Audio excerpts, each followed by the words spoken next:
Mama Sarungi, viongozi wote mliopo katika eneo hili, nikitambua uwepo wa Waziri Mkuu mstaafu na makamu wa kwanza wa rais baba yetu ndogo Joseph Sinde Warioba, makamu mwenyekiti mstaafu wa chama chetu, Chama cha Mapinduzi, Comrade Kinana, mzee wangu Butiku, viongozi wote mbalimbali, nikitambua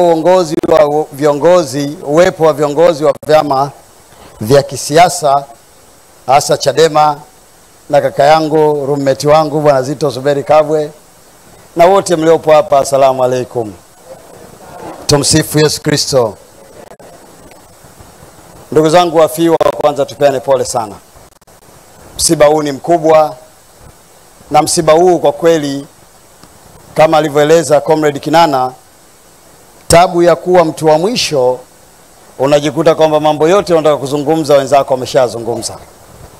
Lakini mimi bila kupoteza muda nizungumze kile ambacho nimetumwa kusema, na nasimama mbele ya familia ya wafiwa na wote mnaomboleza kutoa salamu za Mheshimiwa Rais Dr. Samia Suluhu Hassan, ambaye kama ilivyoelezwa naye yupo kwenye kikao pamoja na Katibu Mkuu Nchimbi na wajumbe wengine wakiendelea kuchakata mambo ya nchi, lakini pia kwa upande mmoja kuangalia mambo ya chama chao. Na hapa nakusudia kuzungumzia Chama cha Mapinduzi. Ndugu zangu wafiwa, Mheshimiwa Rais anakupeni sana pole. Anakupeni sana pole kwa sababu msiba huu ni mkubwa sana. Yeye anaeleza katika maelezo yake kama amepata nafasi ya kumfahamu Profesa Sarungi kwa muda mkubwa sana. Wamefanyika kufanya kazi wote katika maisha ya kazi, lakini pia amekuwa pia ni mtu ambaye mara kwa mara amekuwa ni mtu wa msaada sana kwake. Ananikumbusha kwamba yeye aliwahi kupata shida, mwanae alipata ajali. Alipopata ajali mwanae, alipokwenda Muhimbili, pale Muhimbili akakuta vijana ambao sifa kubwa ambayo yeye aliwasifia walisema wametoa kwa Profesa Philemon Sarungi. Hili ni jambo kubwa sana kwa sababu maisha ya dunia tunapita, lakini kumbukumbu njema za mambo yako ndizo ambazo zitabaki kwa simulizi. Na mimi naungana na wote waliotangulia kusema kabla yangu katika lile jambo la kwamba tumkumbuke marehemu kwa matendo makubwa ambayo ameyafanya, ambayo yameacha athari kubwa sana. Lakini pia Mheshimiwa Rais anamzungumzia Mheshimiwa hayati au marehemu Philemon Sarungi kama ni mtu ambaye alikuwa msomi sana.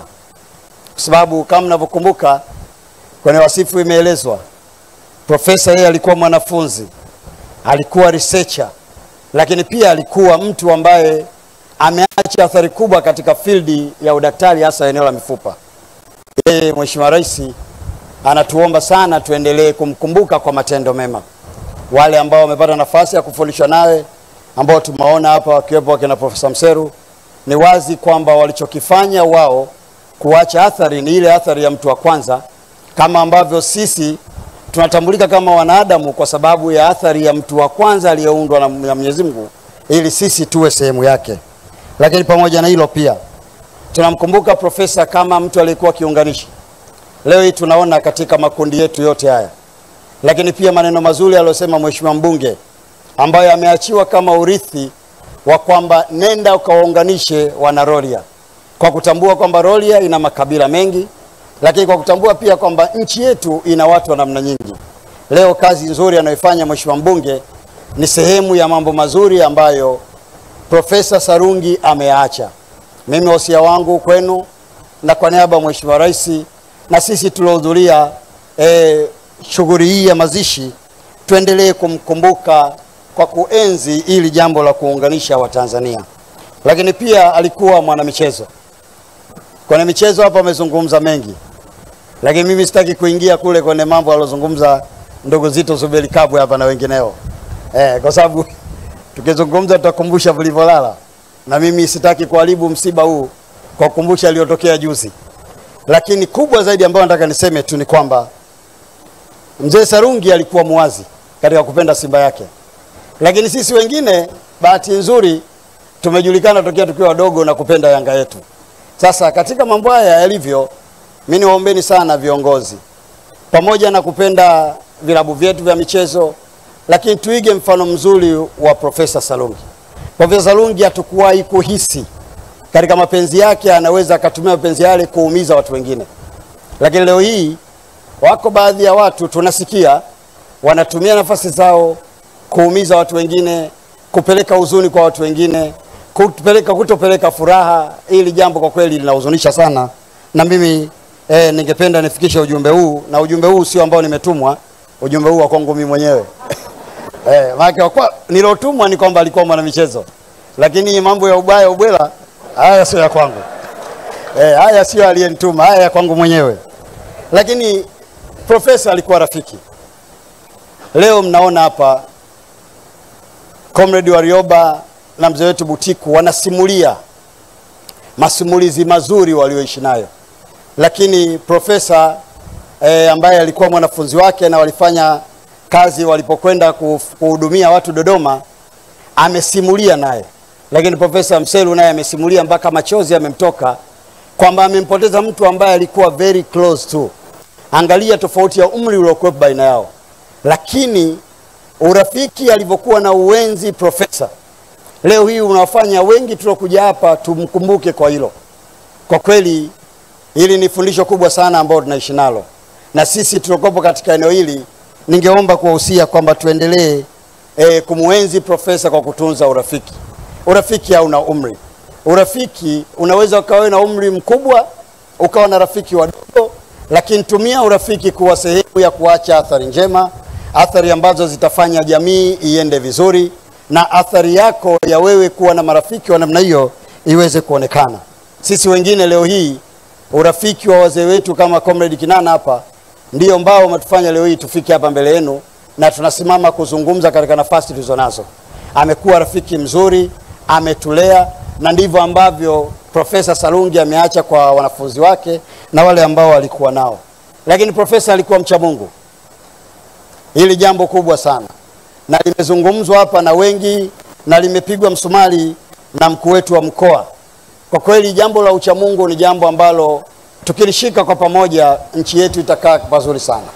Watu watakuwa na uwezo wa kusaidiana, watu watakuwa na uwezo wa kuhurumiana, kwa sababu sifa za mcha Mungu za kwanza kabisa ni kuwa na huruma.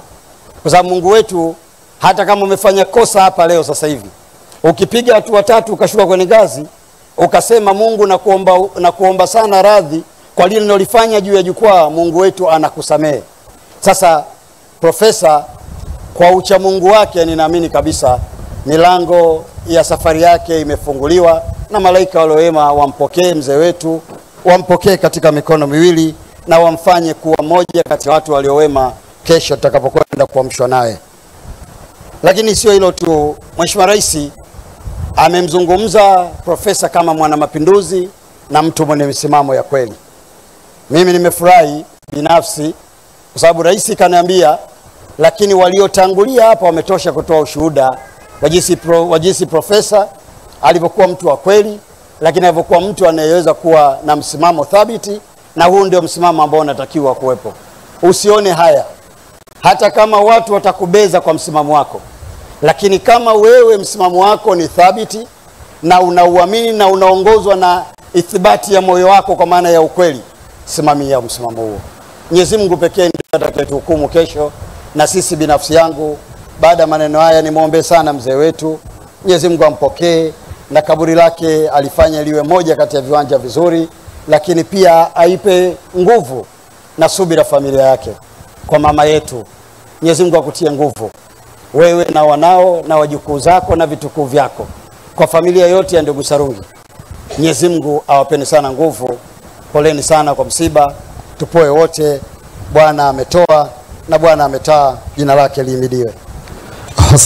Asante sana Mheshimiwa Ridhiwani Jakaya Mrisho Kikwete, Waziri wa Nchi, Ofisi ya Waziri Mkuu, Kazi, Vijana, Ajira na Watu wenye Ulemavu. Na Mheshimiwa Kikwete, umesema yale mengine sio yaliyokutuma, na unajua uzuri na ubaya wa ukitumwa jambo, ukisema mazuri yakamfurahisha aliyokutuma, hapo poa. Shida ni pale utakaposema ambayo hukutumwa na hayajamfurahisha aliyokutuma. Asante sana. Ndugu zangu, muda umeenda. Naomba sasa turudi